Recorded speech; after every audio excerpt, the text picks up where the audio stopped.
Hello' guys, কি খবৰ সকলোৰে? মোৰ খবৰ ভালেই। আৰু মই ছোৱালীক স্কুললৈ আহিছিলোঁ, তাইক এডমিশ্যন দিলোঁ। আৰু এই স্কুলখন আছে ৰহা ৰাজা গাঁৱত, ইউৰো কিডছ। এতিয়া স্কুল ছুটি হ'ল, মই ঘৰলৈ লৈ আহিলোঁ। আৰু এই স্কুলৰ পৰা এইটো কিট দিছে। ক্লাছ এতিয়াও আৰম্ভ হোৱা নাই, সিহঁতৰ এপ্ৰিলৰ 10 তাৰিখৰ পৰা হ'ব। এতিয়া এনেই লৈ গৈ আছোঁ আৰু এয়া প্ৰথমেই দেখালোঁ, কেবটো দিছে। আৰু এইখন পেৰেণ্টছৰ কাৰণে।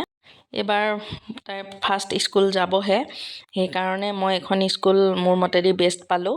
খেলা ধূলাৰ মাজেৰে সকলোখিনি কৰায়। আৰু এখন স্কুলত যাব হ'লে যিমানখিনি সৰুতে প্ৰিপেয়াৰ হ'ব লাগে, বহুত ধুনীয়াকৈ প্ৰিপেয়াৰ কৰাই দিয়ে এই প্লে স্কুলখনে।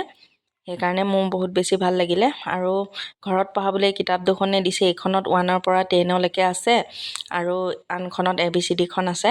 বাকী কিতাপখিনি স্কুলতে ৰখাইছে, তাতে যিমান যি কৰাব লাগে, কালাৰ হওক, আন এক্টিভিটিখিনি তাতে কৰাই লৈ পিছত হ'লে ঘৰলৈ দি পঠাব।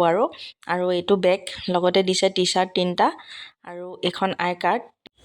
টি চাৰ্টকেইটা সপ্তাহত কেনেকৈ পিন্ধাব লাগে সেইটো বাৰু কৈ দিব গ্ৰুপত। আৰু পেণ্ট স্কাৰ্ট যি পিন্ধাও নিজৰ কথা, জোতা চেণ্ডেলো যি পিন্ধাও নিজৰ কথা। যিহেতু গৰমত বহুত বেছি কষ্ট পায় বাচ্ছাবোৰে, সেইকাৰণে ভালেই হৈছে। আপোনালোককো দেখালোঁ মই। ভিডিঅ'টো শেষলৈকে চাব। আৰু যদিহে মোৰ ভিডিঅ'টো চাই ভাল পায়, তেতিয়াহ'লে লাইক কমেণ্ট কৰিবলৈ নাপাহৰিব। আৰু লগতে মোৰ পেজটো ফ'ল' কৰি দিব। Bye bye.